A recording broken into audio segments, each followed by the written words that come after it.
နာဆုံးသူကဒီနာရဦးမလားသူစင်တော်နှလုံးသားပိုက်ရှင်ဘူးမှုယုံနဲ့တွေ့မြစ်တာတိုင်းတော်တလေးကို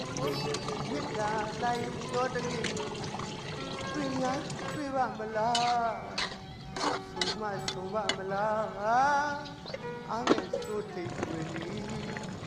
မြစ်တာတိုင်းတော်တလေးကိုတွေ့ရပါပြီတွေ့ရပါပြီ